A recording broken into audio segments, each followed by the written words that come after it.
지금 우리나라는 온 관심이 대선에 몰려 있습니다. 각 정당들마다 지금 경선을 치르고 있고, 그리고 저마다 자신들이 다 대통령이 돼야 된다고 그렇게 주장을 하고 있습니다. 올해는 특별히 정당도 많고 후보도 많아서 경쟁이 치열한데요. 벌써부터 머리 싸움 그리고 언론 플레이 이런 싸움들이 치열하게 진행이 됩니다. 이 과정에서 적극적인 자기 PR도 많이 하겠지만 또 때로는 상대의 약점을 깎아내리는 네거티브 전략을 많이 쓰기도 합니다. 자, 근데 이제 이 선거판에서 나타나는 다양한 그런 전략들이 있는데 그 중에서 제일 비겁하고 안 좋은 것이 거짓 뉴스를 만드는 겁니다. 소위 페이크 뉴스라고 사실이 아닌 것을 사실로, 사실인 것을 사실이 아닌 걸로 그렇게 올려서 결국 그것 때문에 치명타를 입게 되는 그런 경우들도 있습니다. 이거는 정말 해서는 안 될 최악이라고 볼 수 있습니다. 자, 오늘 본문에 보면 압살롬이 반역하는 쿠데타를 일으키는 내용이 나와 있는데요. 여기에 역시 현대판 선거판에서 볼 수 있는 이런 비슷한 요소들이 나타납니다. 그 전략을 보면 거의 똑같고요. 아주 교활하기 짝이 없습니다. 이제 이런 것들을 세상적인 관점에서 보게 되면 이거는 뭐 정치 소리 하나다 그렇게 볼 수 있겠지만 영적으로 봤을 때는 이것은 영적 전쟁에서 사단이 사용하는 전략이다. 그런 관점에서 우리가 볼 필요가 있습니다.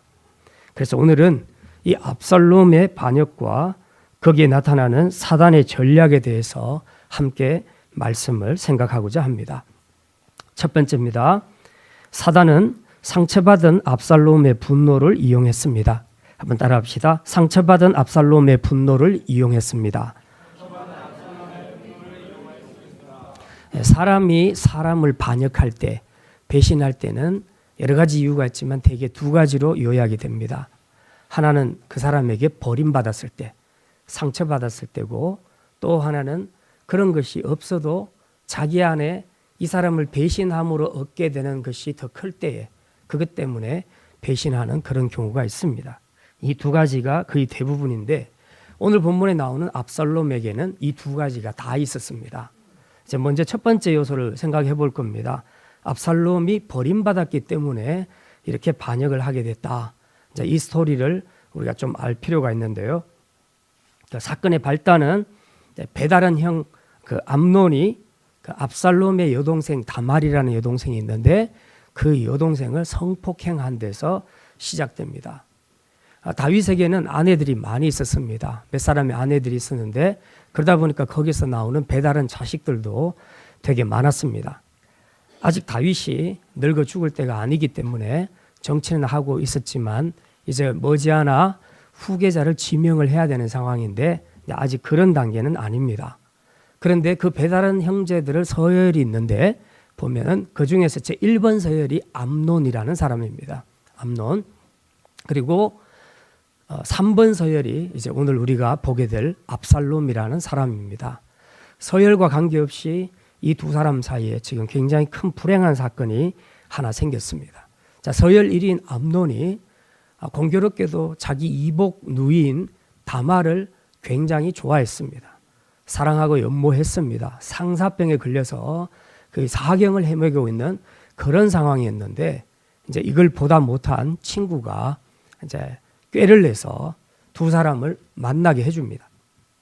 그래서 암논이 아프다 하고 다윗 왕한테 이야기하기를 제가 지금 아프니까 동생 이복 누이 다말을 보내서 좀 맛있는 요리도 좀 해주고 나를 좀 위로하라고 해주십시오. 그래서 이제 아버지 다윗이 그렇게 허락을 했습니다.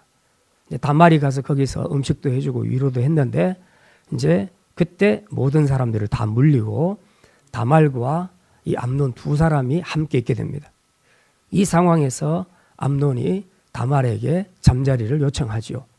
근데 다말은 확실하게 거절합니다. 오라버니 이거는 경우가 아닙니다.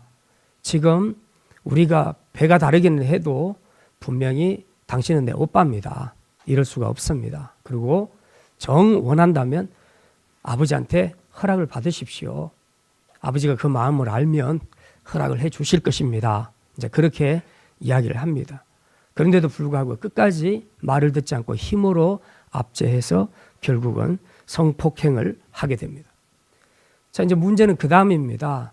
그렇게 하고 난 다음에 뭐가 관계가 좋아지면 좋은데 그게 아니고 그렇게 해놓고는 오히려 암논 쪽에서 마음이 바뀝니다. 그래서 다말을 버립니다. 내쫓아 버립니다. 이제 이 소식을 듣게 된 다말의 친오빠 압살롬이 화가 났습니다. 분노가 일어나서 내가 이걸 꼭 복수해야 되겠다라고 생각하고 2년간을 별렀습니다. 2년 뒤에 이제 양털 깎는 절기가 오는데 그때가 되면 이제 다 함께 모여서 일도 하고 또 음식도 나눕니다. 그래서 이 압살롬이 그 왕자들, 배다른 왕자들, 형제들을 다 초청을 했습니다. 거기에 암논도 오게 됐습니다. 그래서 이제 열심히 먹였죠. 술도 먹이고 열심히 먹여서 술에 취했을 때에 암논을 찔러서 죽입니다. 그리고 압살롬은 외갓집으로 도망을 갑니다. 그 술당 외갓집으로 도망을 가게 됩니다.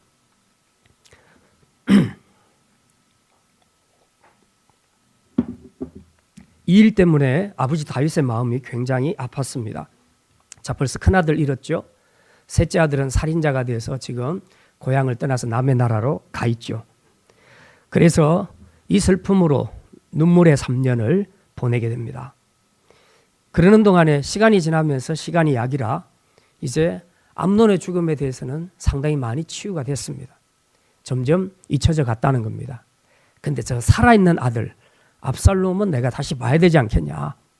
그래서 이 압살롬을 보고 싶어하는 간절한 부정이 그 안에서 이제 커져만 갔습니다. 이걸 옆에서 지켜보고 있던 이 다윗의 시위 대장인 요압 장군이 이래갖고 안 되겠다 싶어서 자기가 꾀를 내서 이제 압살롬과 다윗을 만나게 해줍니다. 중재 역할을 합니다. 그래서 결국 만나게 되고 그것 때문에 압살롬이 다시 다윗에게로 돌아오게 됩니다. 자, 문제는 그 다음입니다. 이렇게 부르고 난 다음에 다시 지위를 회복시켜주면 좋은데 다윗의 마음에는 그랬습니다. 아들이 보고 싶어서 데리고는 왔지만 그래도 그가 행한 그 죄에 대해서는 쉽게 이것을 없던 걸로 할 수는 없었습니다. 그래서 너 근신해. 이제는 궁에서 나오지 말고 그냥 그 안에서 있어. 그리고 근신을 명했습니다. 이 근신한 시간이 무려 2년입니다. 근데 2년이 지나도 아버지가 자기를 부르지 않으니까 그때부터 압살롬의 마음속에 아버지에 대한 미움과 분노가 일어나기 시작했습니다. 그래서 이제 자기가 모반을 준비하게 되죠. 물론 압살롬의 입장에서 볼 때는 자신의 행동이 여동생이 성폭행 당한 것에 대한 그 정당한 복수라고 생각을 할 수도 있습니다. 하지만 그렇다고 해서 형을 죽였다는 것은 이건 분명히 살인죄니까 그건 잘못이죠. 이런 것들을 생각하면 그래도 자신을 다시 받아들인 아버지에 대해서 감사하고 이 근신의 명령을 잘 지켜야 했습니다. 그런데 압살롬은 자기 잘못에 대해서는 반성하지 않고 아버지가 자기를 버렸다고 생각해서 결국 그 치밀어 오르는 분노 때문에 아버지를 모반하게 되었던 것입니다. 결국 영적으로 보면 압살롬의 마음의 상처와 분노를 사단이 이용했다는 겁니다. 그래서 다윗을 반역하도록 했다는 거죠. 사단은 이처럼 언제나 사람의 마음에 있는 상처를 이용해서 배반을 꾀하게 합니다. 이번 국정농단 사건의 시발점이 된 고영태라는 사람도 결국은 여러 가지 이유들이 있지만 그중에 제일 큰 이유 하나가 이제 더 이상 최순실에게는 버림을 받았다고 생각을 한 거죠. 그래서 그 배신감 때문에 배반의 길로 들어가게 되었다고 전문가들은 그렇게 해석을 하고 있습니다. 자, 근데 문제는 지금 이 압살롬의 반역이 단지 그 다윗 개인에 대한 반역이었는가? 그게 아니라 우리가 성경을 큰 관점에서 보게 되면 이건 지금 다윗이 세우려고 하는 하나님의 나라를 대적하는 것입니다. 하나님 나라를 반역하는 행위였다는 거죠. 결국 압살롬의 반역의 배후에는 하나님 나라를 넘어뜨리려고 하는 교활한 사단의 그런 전략이 있었다 하는 것을 우리는 알 수 있습니다. 그러니까 한 개인 안에 있는 상처와 분노가 어떤 경우는 하나님 나라를 대적하게 하기도 하는데 사용될 수 있다는 것, 이걸 생각한다면 우리는 정말 조심을 해야 합니다. 그래서 우리 성도들은 마음에 분노나 누군가에 대한 미움 이런 것을 계속 담고 있으면 안 됩니다. 왜냐하면 그걸 계속 담고 있으면 사단이 그것을 이용합니다. 쥐들이 잘 모이는 곳이 어디입니까? 뭐가 많은 곳에 쥐들이 모입니까? 쓰레기가 많은 곳에 쥐들이 모입니다. 마찬가지로 우리 안에 분노, 미움 이런 것들을 영적인 쓰레기라고 한다면 이 냄새를 맡고 찾아오는 것이 바로 영적인 쥐들입니다. 그게 바로 사단이죠. 그래서 사단은 영적인 쓰레기들 기가 막히게 냄새를 잘 맡습니다. 저 사람 안에는 영적으로 어떤 죄들이 있는가? 그래서 그 사람 안에 어떤 누군가에 대한 미움, 분노 이런 것들이 있으면 바로 찾아가서 그걸로 이용을 해버립니다. 지금 압살롬이 말하자면 이렇게 해서 이용당한 거죠. 그 모든 미움과 분노는 상처받은 마음에서 나온다는 것을 우리가 알 수 있습니다. 물론 자신은 피해자니까 피해자가 가해자를 미워하는 것, 분노하는 것은 당연하지 않겠느냐라고 그렇게 생각하겠지만 물론 그 마음은 충분히 이해할 수 있습니다. 생각해 보십시오. 자기 여동생이 겁탈을 당해서 지금 완전히 버림받았는데 이거에 대해서 분노하지 않을 오빠가 누가 있겠습니까? 그건 충분히 이해할 수 있죠. 근데 문제는 그렇다고 해서 내가 그 마음을 계속 품고 있으면 우선 내가 힘들어진단 말입니다. 그리고 그것을 이용해서 사단이 찾아 들어옵니다. 이 굉장히 중요한 문제입니다. 분노하는 마음, 미움이 생기는 마음은 아주 정당한 반응이지만 그러나 이걸 내 마음 안에 계속 두느냐 안 두느냐는 내가 내 영이 사느냐 죽느냐의 갈림길에 서기 때문에 이건 본인들이 결정을 해야 되는 문제입니다. 그래서 이 문제를 어쨌든 내가 피해를 받더라도 계속 미워하는 마음, 분노하는 마음을 갖게 되면 사단에게 이용당해서 결국은 어떤 형태로든 내가 또 죄를 짓게 될 거라는 겁니다. 그렇게 되면 자기도 죽고 더 큰 불행을 만들 수 있다는 거죠. 옛날에 보면 그 소림사 그 영화들이 많이 나오지 않습니까? 옛날에. 그거 보면 주로 스토리가 뻔해요. 어릴 때 자기 아버지 혹은 사부가 죽죠. 악한 놈들에게. 그러면 그거 복수하려 하고 간신히 살아남은 이 아이가 소림사에 들어가서 이제 무술을 배우죠. 배워가지고 실력을 잘 닦은 뒤에 한 20년 뒤에 원수들을 만나서 복수한다는 그런 얘기가 있습니다. 이야기는 참 긴장되고 그리고 우리는 충분히 공감이 되고 그리고 확실히 복수해 줬으면 좋겠다는 그런 마음도 보는 우리에게 들 수 있습니다. 그런데 문제는 그게 아니라 저는 그 생각을 합니다. 그 20년의 세월 동안 얼마나 이를 갈았을까? 얼마나 한을 품었을까? 그걸 생각했을 때 그 마음이 어땠겠느냐 하는 거죠. 누군가를 미워하면서 죽여야 되겠다고 생각하면서 그 세월을 보낸다면 그 사람의 마음이 지옥이 아니겠습니까? 그죠? 여러분이 누군가를 미워하는 마음을 오랫동안 한번 품어보신 분들 이해하실 겁니다. 마음이 좋던가요? 여러분이 피해자임에도 불구하고 그 사람에 대한 분노와 미움을 가지고 있을 때 결국은 내가 더 힘들지 않느냐. 그래서 우리는 이런 것들 때문에라도 먼저 우리가 이것을 처리를 해줘야 됩니다. 이 영적인 쓰레기들을.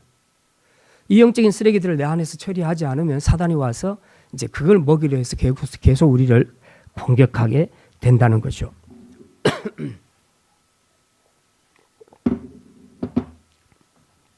그러면 우리가 어떻게 내 안에 있는 이 영적인 쓰레기, 미움과 분노를 내려놓을 수 있겠습니까? 먼저 예수 그리스도의 십자가 앞에 나오셔야 합니다. 그리고 그 십자가 앞에 나의 원통함을 일단 다 토로해야 합니다. 주님 앞에 나 도저히 이거 못 참겠다고 있는 대로 솔직하게 다 끌어내서 주님 앞에 아려야 됩니다. 울어도 좋고 부서도 좋고 하나님 앞에 있는 걸 일단 다 올려드리십시오. 그리고 이제는 그 마음의 무거운 짐들, 쓰레기들을 주님께로 넘기시기를 바랍니다. 그래서 내 안을 비우셔야 됩니다. 이제 그 상대를 미워하려고 하는 그 마음, 복수하고자 하는 그 분노, 그런 마음을 가진 내 자아는 죽고 이제 내 안에 이미 왕으로 계신 그분께서 나를 주장하시도록 하게 되면 이제 심판은 그분이 알아서 해줄 것입니다. 그리고 우리는 나의 모든 영적인 짐들을 주님께 다 넘겼으니까 우리는 빈 마음으로 평안한 가운데 그 원수를 대할 수 있게 될 것입니다. 그렇게 돼서 우리가 그들을 용서할 수도 있게 되죠. 그런 관점에서 본다면 이건 정말 치열한 영적인 전쟁입니다. 내가 피해자니까 난 절대로 용서할 수 없어 하고 그 마음을 붙잡는 것은 자기 자유지만, 그러나 그렇게 하는 순간 그는 이미 영적인 전쟁에서 지게 된다는 사실을 기억을 해야 합니다. 그래서 예수님이 그냥 용서하라는 것이 아니에요. 그 용서하는 자기 자신에게 치유가 되기 때문에 그렇습니다. 그래서 그것을 없던 일로 만드는 것, 바로 그게 우리가 영적인 전쟁에서 승리하는 비결입니다. 이제 여러분 안에 내면을 주님의 것으로 드려서 이 십자가 앞에서 여러분의 마음의 분노를 다 쏟아내시고 이제는 사단이 절대로 이용할 만한 그 근거를 영적인 쓰레기들을 다 없애서 이제는 정말 어떤 영적인 전쟁에서도 승리하며 살아갈 수 있기를 주님의 이름으로 축원합니다. 두 번째입니다. 사단은 압살롬의 권력욕을 이용했습니다. 한번 따라합시다. 압살롬의 권력욕을 이용했습니다. 사람이 사람을 배반하게 되는 두 번째 이유가 이제 바로 자기 욕심 때문이라고 아까 말씀드렸죠. 자, 압살롬이 자기 아버지 다윗을 배반하게 된 두 번째 이유는 바로 이 권력에 대한 자기 욕심입니다. 왕이 되고 싶어하는 욕심이 아버지를 배반하게 만들었던 거죠. 압살롬의 그 권력에 대한 욕망이 얼마나 컸는지 우리가 한번 보겠습니다. 1절 말씀, 15장 1절 말씀 우리 같이 읽겠습니다.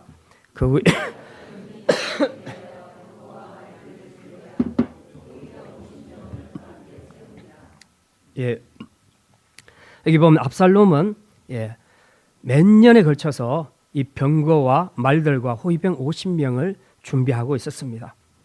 근데 여기 1절에 보니까요, 이게 누구를 위하여 준비했다고요? 자기를 위하여 준비했다. 지금 하나님 때문에, 하나님을 위해서가 아니고 자기를 위해서 했다. 하나님 나라를 위해서 준비한 것이 아니라 자기 나라를 세우기 위해서 그렇게 했다라고 말하고 있습니다. 그 욕망이죠. 지금 이 점이 바로 압살롬과 다윗의 차이점입니다. 지난주에 우리는 다윗의 그 언약궤가 돌아오는 것에 대한 이야기를 생각을 했습니다. 다윗은 자기가 왕이 됐지만 그 왕좌를 볼 때마다 저 자리는 내 자리가 아니고 하나님의 자리야 라고 생각하니까 언약궤가 멀리 이스라엘 변방에 있는 것이 너무 마음이 안타까웠습니다. 그래서 그 하나님이 귀환할 수 있도록 언약궤가 돌아올 수 있도록 했던 거죠. 그리고 돌아올 때는 진짜 왕이 입성하는 것처럼 왕께 만세를 부르며 춤을 추며 그렇게 기뻐했던 것 아닙니까? 다윗은 단 한순간도 왕의 자리에 있으면서도 한 번도 자기 나라를 세울 생각을 하지 않았습니다. 전적으로 하나님 나라를 세우기 위해서 자기가 세움을 받았다는 분명한 의식이 있었다는 것입니다. 그런데 오늘 본문에 나오는 압살롬은 자기 나라를 세우려고 합니다. 지금 자기가 왕이 돼야 된다는 이 강렬한 권력에 대한 욕망을 가지고 오직 자기를 위해서 이 모반을 준비하고 있다는 사실입니다. 이게 바로 세상 권력에 대한 욕망인데요. 오늘 7절에서 8절까지 보면 이 권력욕 때문에 압살롬은 아버지한테도 거짓말을 합니다. 우리 7절, 8절 말씀 7절, 8절 같이 읽습니다. 4년 만에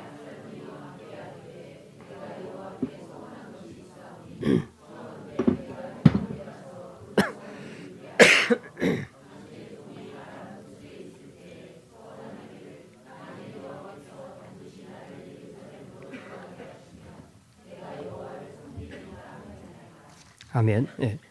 4년 만에 압살롬이 지금 아버지 다윗 왕을 아련하게 되는데 4년 동안 숨어서 칼을 간 겁니다. 그래놓고 아버지한테는 와서는 뭐라고 하냐 하면 내가 서원한 것이 있는데 헤브론 땅에 가서 그 소원을 이루어야 되겠습니다. 그러니까 좀 보내주십시오 하니까 다윗이 허락을 했습니다. 그런데 정작 거기 가서는 뭐 합니까? 자기 왕위 즉위식을 하는 겁니다. 완전히 아버지 뒤통수를 지금 때리고 있는 거죠. 바로 이런 겁니다. 권력에 대한 욕망이 커지면요, 참으로 다른 사람에 대해서 아주 뻔뻔해집니다. 이 권력에 대한 압살롬의 욕망은 지금 여기서 끝이 아닙니다. 12절에 보면 또 다른 내용이 있습니다. 12절 말씀 12절 같이 읽습니다. 제사 드릴 때에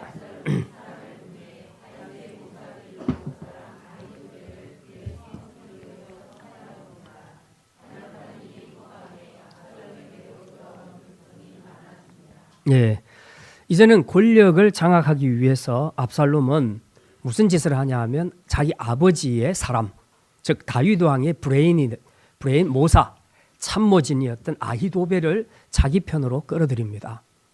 아히도벨은 다윗의 모사였기 때문에 다윗에 대해서 누구보다 잘 알고 있죠. 그러니까 요즘으로 말하자면 최고의 모든 정보를 다 가지고 있는 겁니다. 그 정보를 가진 참모를 자기 참모로 만들어버렸다는 겁니다. 그러니까 이게 얼마나 교활한지 모릅니다.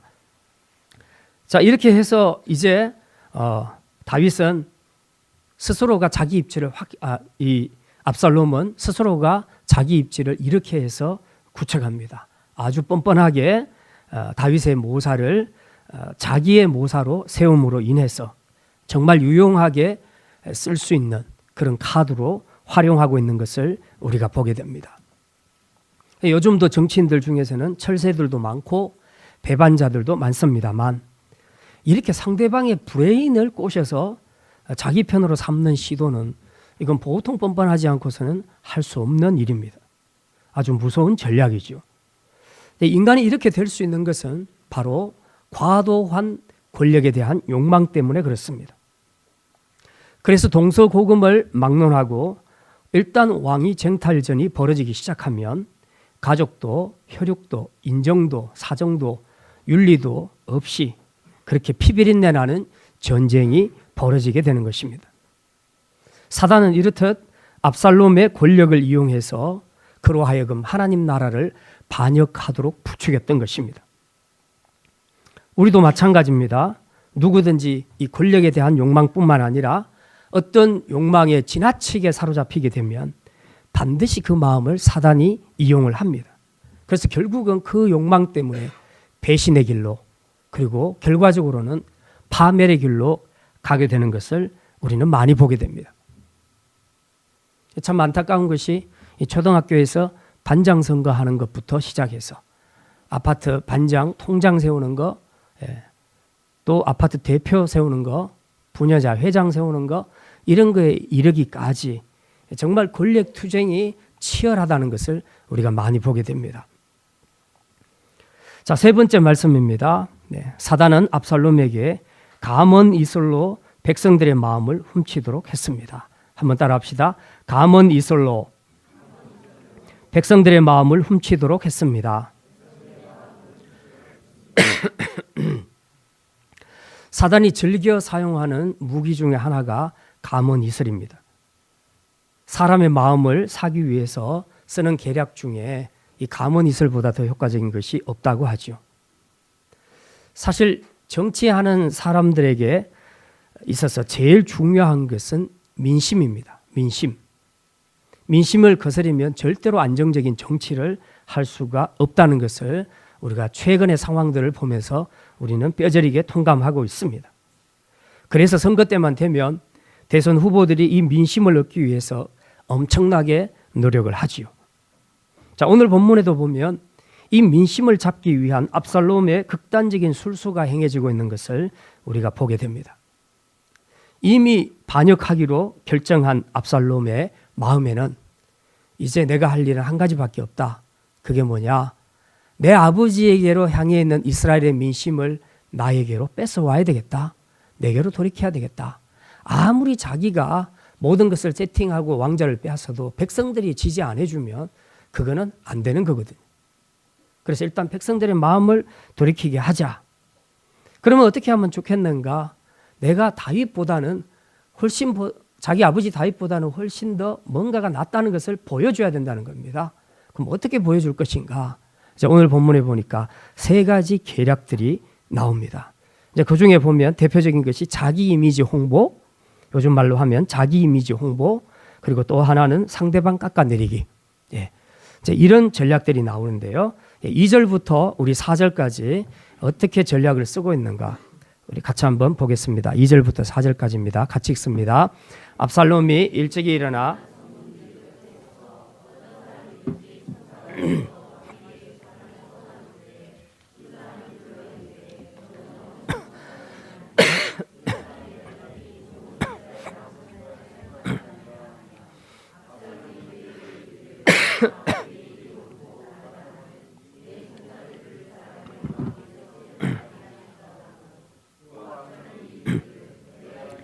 재판관이 되고 누구든지 송사나 재판할 일이 있어 내게로 오는 자에게 내가 정의 베풀기를 원하노라 하고. 예.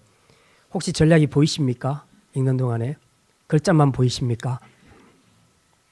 압살롬은 지금 일단 민심을 자기에게로 돌리기 위해서 계략을 쓰는데요. 그 첫 번째 계략이 뭐냐 하면 무조건 상대방 편 들어주기. 무조건 상대방 편 들어주기. 이제 민원인 송사할 사람이 옵니다. 오면 사정을 한번 들어보고 객관적으로 봤을 때 이건 당신이 잘못한 것도 있네 하고 객관적으로 말을 해줘야 된다는 겁니다. 근데 그렇게 하지 않고 이야기 듣고 난 다음에 무조건 당신이 옳다고 지지를 해줍니다. 사람이 일단 지지를 받게 되면 이제 그 사람을 좋게 생각을 하게 되겠죠. 이제 바로 이런 내용입니다. 그래서 그 압살롬에 대한 마음이 이제 열리기 시작합니다. 두 번째 계략은 뭐냐 하면 다윗 왕을 깎아내리기입니다. 무슨 얘기입니까? 사정을 들어보니까 내가 보니까 당신이 옳다. 그런데 당신이 옳다고 판단해 줄 수 있는 재판관을 다윗 왕이 세우지 않았다. 그래서 당신은 옳음에도 불구하고 재판에서 질 수 있을 것이다. 참 안타까운 일이다. 그런데 당신이 만약 나한테 찾아온다면 나는 정의로 재판을 해주겠다라고 그렇게 말하는 거죠. 그게 바로 이제 4절에 있는 말씀 아닙니까? 맨 끝에 보면 누구든지 송사나 재판할 일이 있어 내게로 오는 자에게 내가 정의 베풀기를 원하노라. 자기는 정의롭게 한다는 거죠. 근데 다윗이 세운 재판관들은 정의롭게 안 할 거라는 거죠. 지금 바로 이겁니다. 여기 바로 이제 근거 없는 거짓말, 거짓 뉴스를 퍼뜨리고 있는 것입니다. 이 거짓 뉴스를 퍼뜨림으로써 이제 백성들로 하여금 다윗 왕은 불의한 재판관을 세우는 왕이구나 라는 생각, 불신을 갖게 합니다. 그리고 거기에 대한 불만을 갖게 하고 한편으로는 정의롭게 재판을 해주겠다는 그 압살롬을 더 신뢰하는 마음을 가지게 되는 것입니다. 최근에 SNS에 올라오는 거짓 기사 그리고 페이크 뉴스 이런 것들 때문에 지금 우리나라뿐만 아니라 미국도 대혼란에 들어가고 있습니다. 제가 그저께인가 어떤 프로를 보니까 힐러리가 트럼프한테 치게 된 이유가 바로 이 거짓말 뉴스를 만들어낸 한 사람 때문에 그렇게 됐다는 거예요. 이 사람은 사실 힐러리를 떨어뜨릴 생각이 없었는데 그런데 그 잘못 만들어낸 이 거짓 뉴스 때문에 결국은 힐러리가 다 뒤집어쓰고 대선에서 졌다는 이제 그런 얘기가 있습니다. 그거는 실제로 그렇게 거짓 뉴스를 퍼뜨린 사람하고 인터뷰를 해서 나온 얘기니까 제가 직접 봤습니다. 모르죠. 그것까지라도 요즘은 내가 믿어야 될지 거짓 뉴스일지는 잘 모르겠지만 아무튼 그게 사실이라고 한다면 이건 참 심각한 문제입니다. 그런데 지금 압살롬도 그 전략을 똑같이 쓰고 있다는 겁니다. 그래서 다윗 왕과 다윗의 정부를 아주 불의한 정부로 몰아가고 그리고 사람들로 하여금 다윗 정부에 대해서 불만과 불신을 가지게 한다는 것입니다. 이게 참 무서운 전술이죠. 여기에다가 또 한 가지 압살롬이 쓴 기막힌 전략이 하나 있습니다. 이제 5절에 나와 있는데요. 우리 5절 말씀 어떤 전략을 쓰는지 같이 읽겠습니다. 사람이 가까이 와서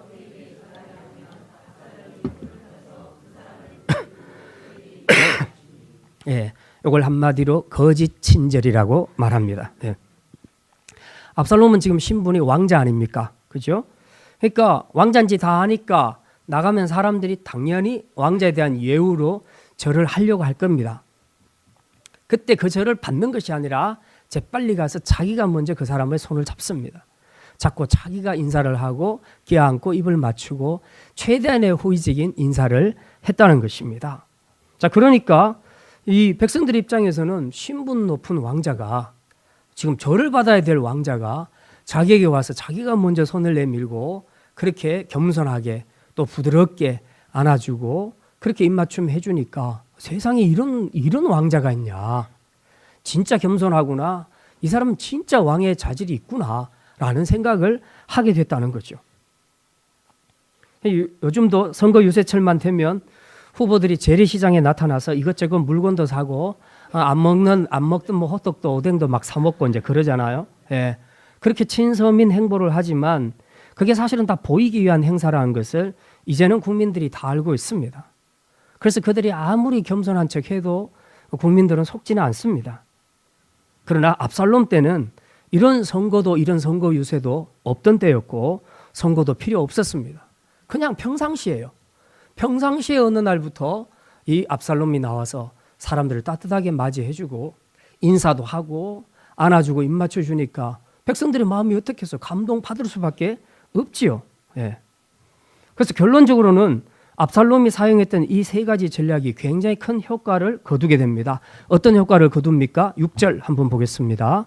6절 같이 읽습니다. 이스라엘 무리 중에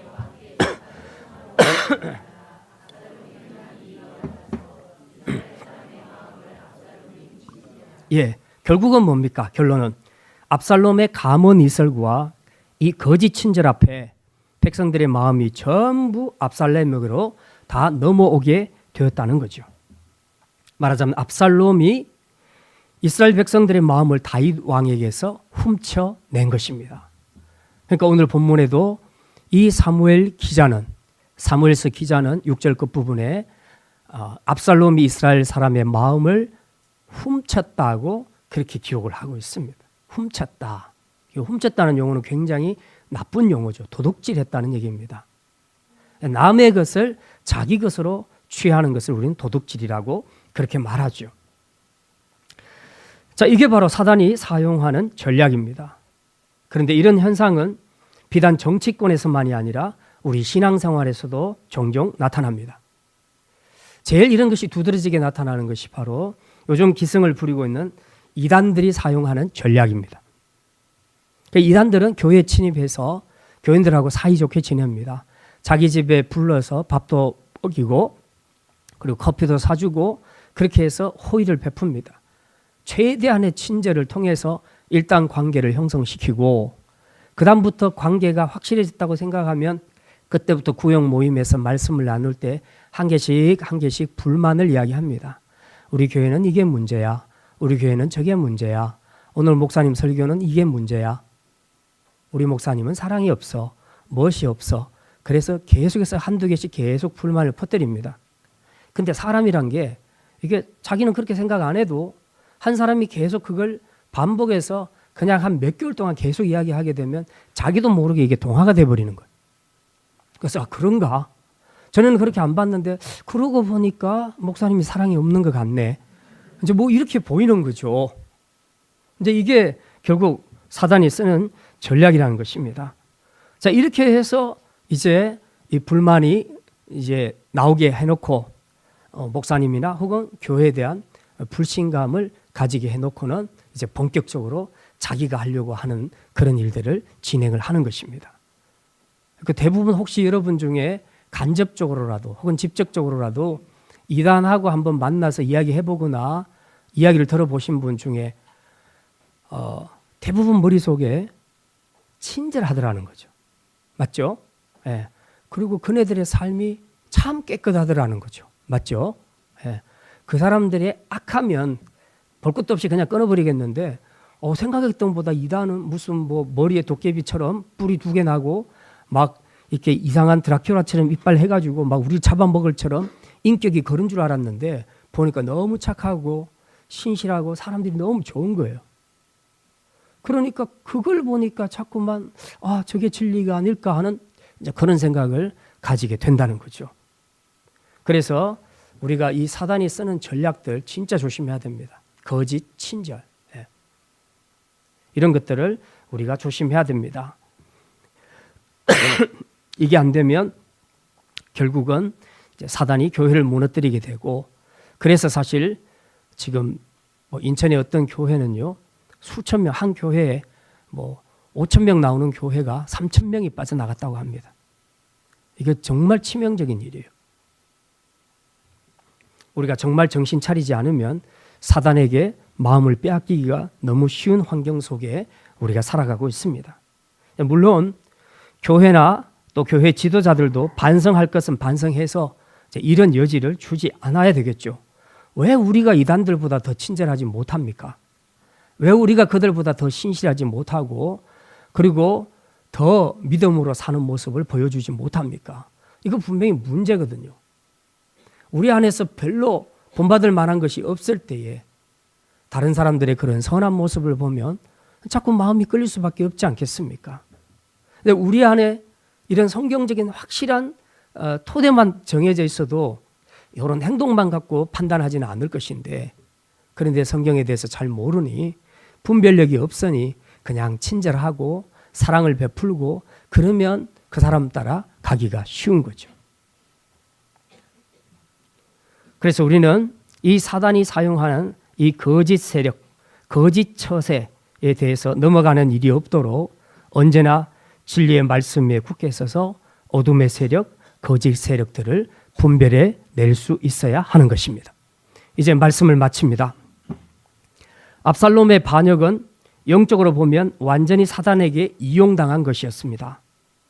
아버지께 나는 버림받았다, 나는 더 이상 인정받지 못한다는 이 상처에만 주목하고 분노하는 그의 마음, 그리고 왕이 되고자 하는 이 권력에 대한 강렬한 욕망, 그리고 백성들의 마음을 훔치고자 온갖 술수를 행하는 이 압살롬의 사악한 마음을 이용해서 사단은 다윗이 그렇게 세우려고 했던 하나님의 나라를 무너뜨리려고 했던 것입니다.